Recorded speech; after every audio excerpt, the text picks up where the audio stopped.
What's going on, guys? This is Wild Pet Family and thank you for watching. So today is Thursday afternoon and I'm going to start doing a little bit of meal prep for tomorrow night's dinner. What's for dinner? Well, I got a bunch of pheasant that I need to cook. Now last weekend I had the opportunity to go on a pheasant tower shoot. Not only did I get to work the dogs, but I got to pull the trigger a lot and we got some pheasants to cook up. So before I head to the kitchen and show you what we're doing, check out this highlight reel because it was an absolute blast.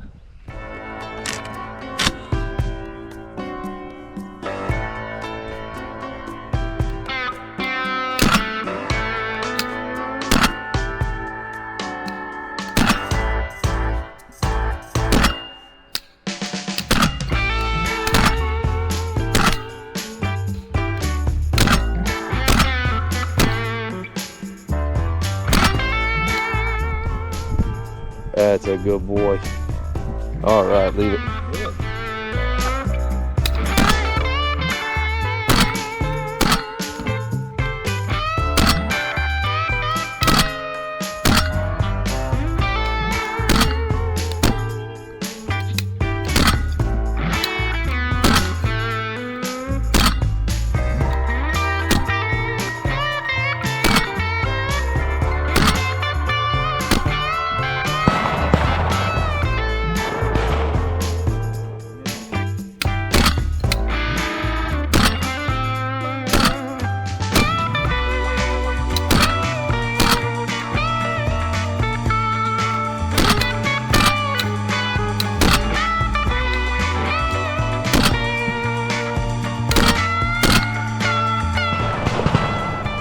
Good boy, leave it.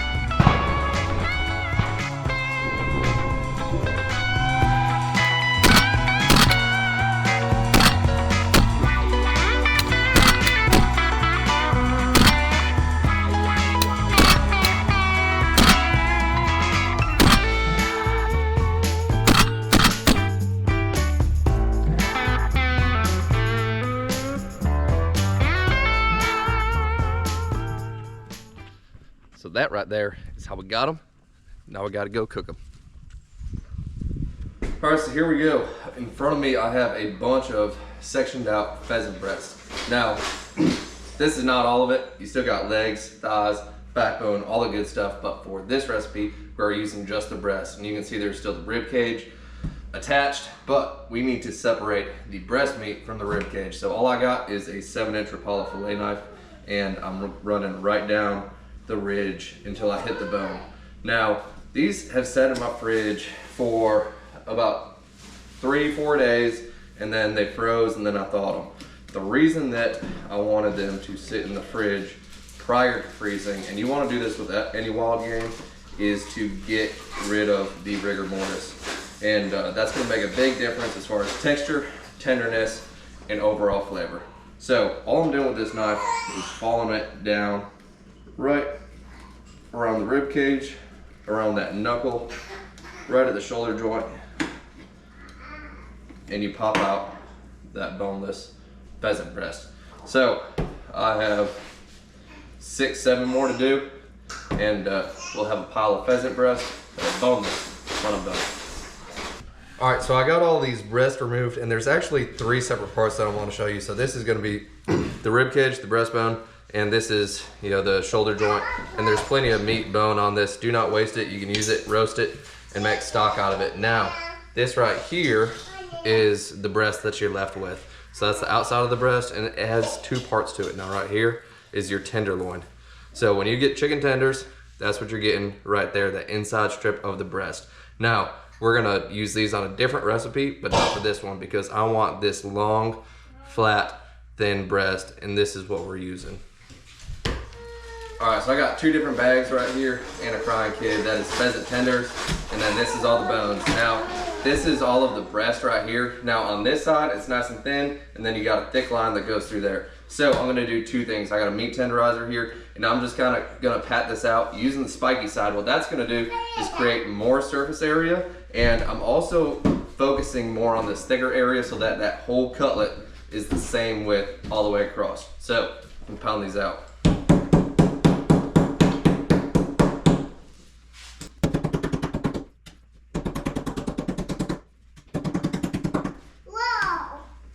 You like that?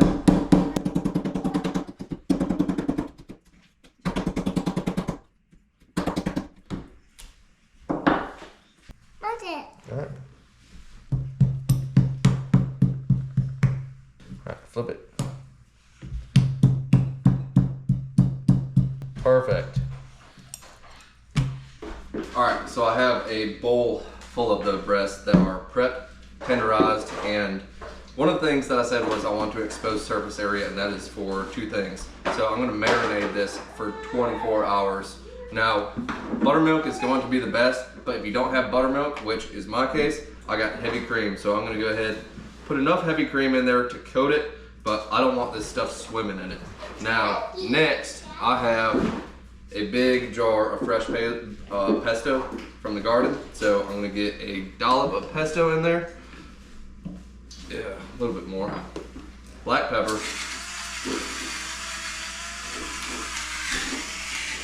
And I also have some coarse kosher salt that I'm gonna throw in there as well.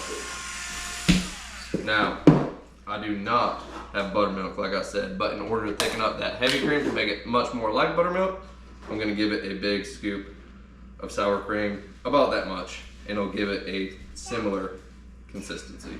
We'll do a little bit more. Now, I gotta mix it up.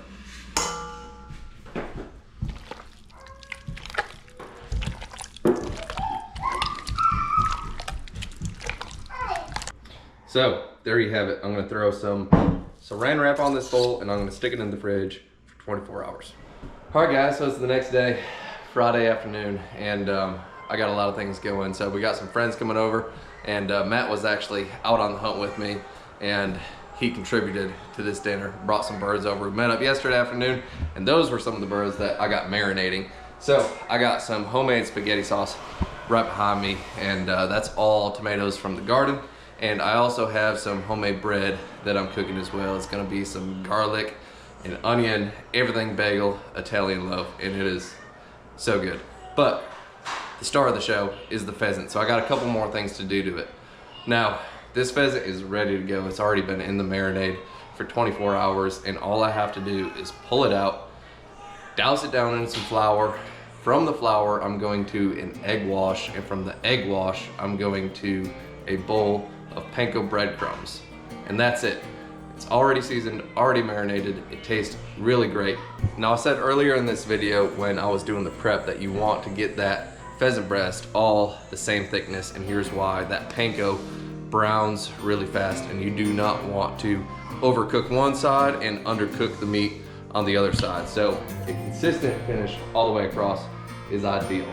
So we're gonna get it till it's nice, golden brown and crispy, and then we're gonna add the final touches.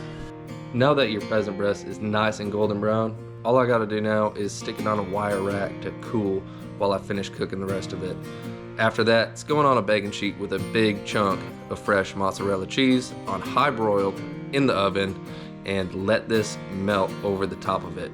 Stack it up on a pile of spaghetti, and then top it off with freshly grated Parmesan cheese, and you are in for an awesome meal.